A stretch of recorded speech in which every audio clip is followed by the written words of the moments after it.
কক্সবাজারের 4টি আসনে মূল প্রতিদ্বন্দ্বী জামায়াতকে হারিয়ে নিরঙ্কুশ জয় বিএনপি প্রার্থীদের।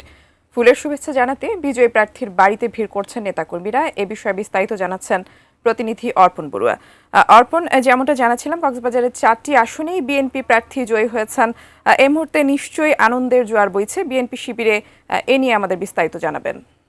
কক্সবাজারের যে পর্যটন নগরী, এই পর্যটন নগরীর 9টি উপজেলায় 4টি সংসদীয় আসনে বিএনপির প্রার্থী অর্থাৎ ধানের প্রার্থীরা একেবারেই নিরঙ্কুশ জয়লাভ করেছেন। এই মুহূর্তে আমি রয়েছি কক্সবাজার সদর 3 আসনের যিনি ধানের প্রার্থী জয়লাভ করেছেন লুৎফর রহমান কাজলের বাড়িতে অবস্থান করছে। এখানে সকাল থেকে আসলে নেতাকর্মীদের ভিড় আমরা দেখতে পাচ্ছি।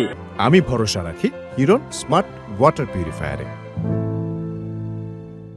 এখানে জয়ের আনন্দ আসলে পরস্পরের প্রতি মিষ্টি মুখ করানো হচ্ছে। এই মুহূর্তে আমরা দেখতে পাচ্ছি এখানে বিএনপির যে 3 আসনের 3টি যে উপজেলা রয়েছে, রাবু, ঈদগাঁও এবং কক্সবাজার সদর, এই উপজেলার বিভিন্ন জায়গা থেকে এখানে নেতাকর্মীরা ফুলেল শুভেচ্ছা জানানোর জন্য বিএনপির ধানের শীষের বিজয়ী প্রার্থী লুৎফর রহমান কাজলের বাড়িতে ভিড় জমাচ্ছেন। সে ধরনের চিত্র আমরা দেখতে পাচ্ছি। কক্সবাজার 3 আসনে ধানের শীষ প্রতীকে লুৎফর রহমান কাজল 1,81,460 ভোট পেয়ে 3 আসনে নির্বাচিত হন। পাশাপাশি প্রতিদ্বন্দ্বী প্রার্থী যিনি ছিলেন দাঁড়িপাল্লার, তিনি পেয়েছেন 1,52,894 ভোট। আরেকটি বিষয় জানিয়ে রাখতে চাই, কক্সবাজারের 1 আসনে ভূমি 10 জয়লাভ করেছেন বিএনপির স্থায়ী কমিটির সদস্য সালাউদ্দিন আহমদ, তিনি পেয়েছেন 2,20,566 ভোট। প্রতিদ্বন্দ্বী প্রার্থী দাঁড়িপাল্লার প্রতীকে আব্দুল্লাহ আল ফারুক পেয়েছেন 1,24,726 ভোট।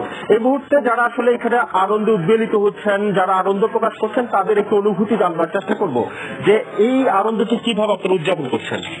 আমরা প্রথমে ধন্যবাদ জানাই এটিএন নিউজকে।